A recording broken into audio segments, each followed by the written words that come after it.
Building a YouTube channel. It's a marathon, not a sprint. You've probably heard that before, right? But here's the thing, most of the time this YouTube marathon feels like you're just running around in circles while the algorithm is pointing and laughing at you. And that's not very fun, is it? You know, the crazy thing about YouTube is that most creators quit just before they're about to experience some form of success. So if you have ever thought to yourself, I can't do this anymore, congratulations, you're closer than you might think. And that's because YouTube success is all about playing the long game. The rewards can be huge, but they don't come quickly or easily for 99.9% of creators. I mean, you don't expect a Michelin 5-star meal from throwing a TV dinner in the microwave, do you? But here's the thing, you don't have to be the fastest, smartest, most creative, or most attractive. Case in point. A lot of the time, you just need to be consistent, and a large dollop of stubbornness wouldn't go amiss either. So today, we're going to talk about something called YouTube's compound interest. Hang on, the mic's not going to pick that up, is it? YouTube's compound interest. It's all about how treating your YouTube channel as a long-term investment rather than a vending machine will lead to eventual success. And fear not, I'll give you a few practical tips along with some reality checks to keep you motivated when it feels like the algorithm is only serving up your videos to crickets. I can't move! But first of all, let's try and tackle this question of why so many creators quit before they enjoy any form of success. Is it bad luck or bad content? Maybe it's just bad patience. The unfortunate truth is that most creators just have unrealistic expectations of YouTube success. They feel that it should happen a lot more quickly than it does because they see a viral video on YouTube and think, oh, that looks easy, especially with the invention of YouTube Shorts. But what they often don't see is the years and years and years of effort that went into that overnight success. And remember, you mostly only ever see the most successful stories on YouTube. According to this report, almost 2/3 of videos on YouTube never get more than 100 views. That's a sobering thought, isn't it? There are literally millions and millions of videos that fail on YouTube every single day, and you don't see any of them. Every video you post is like a hobbyist gardener planting a seed.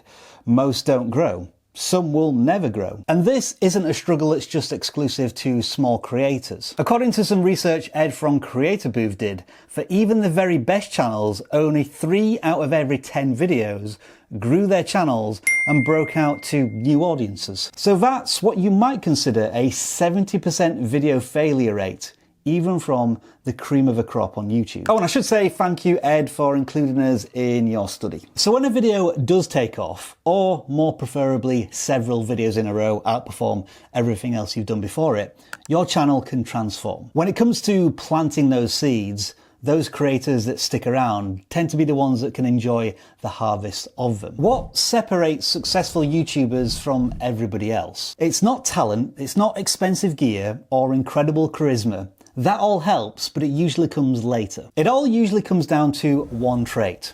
Successful creators, when they weren't successful, turned up anyway, long after everybody else had quit. Let's talk about Marques Brownlee for a moment. Some of you may know him as MKBHD. Today, he's a tech YouTuber with 20 million subscribers, interviewing, how do I put this, colourful billionaires and unboxing gadgets most of us can't afford. But in his formative years on YouTube, Marques Brownlee posted tech videos that looked like they were filmed on a potato. Yes, I know this is a carrot, but the script said potato, and this was the best substitute I could find. And my goodness, do you want to know something? The DJI Osmo Carrot is a pretty powerful piece of tech in 2025. The production was rough, the views were low, but he kept showing up, and now he's considered a visionary of the tech landscape. Look, you don't have to be perfect, far from it, but you must be relentless, turning up every day to learn something or create something new. And every day you continue to play this YouTube game, you're beating everybody who's quit already. So then, let's think of your channel as a savings account.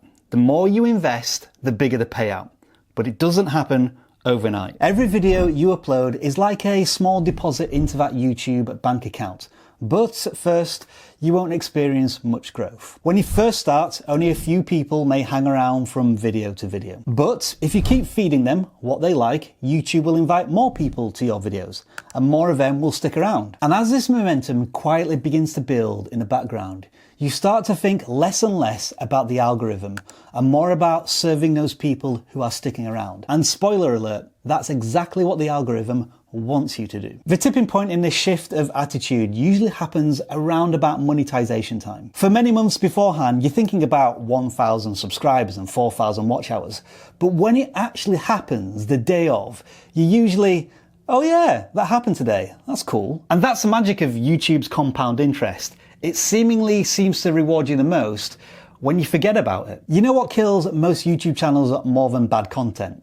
It's impatience. Turns out expecting to make it in 6 months is the quickest way not to succeed on YouTube. There is this fascinating phenomenon on YouTube, and it's that every small creator is obsessed with going viral, the short-term win. You post a video, you cross your fingers, and you hope that the YouTube algorithm is magically going to bless you with views. When you think short-term, basically you are gambling, hoping for success that never arrives. And even if it does come, you're likely not equipped with the skills or the experience to capitalize on that success.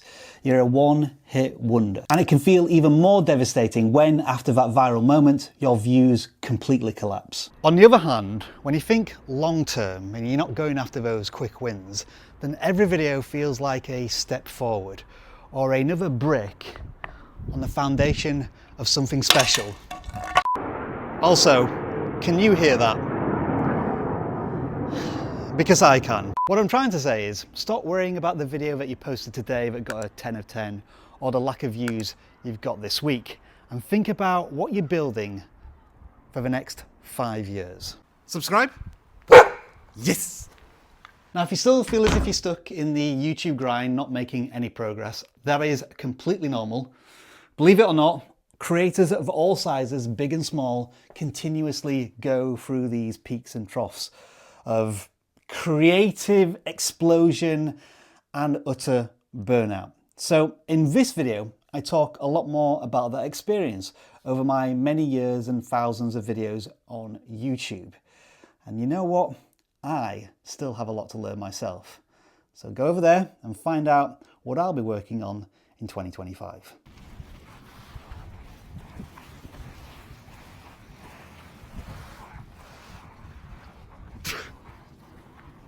I can't move!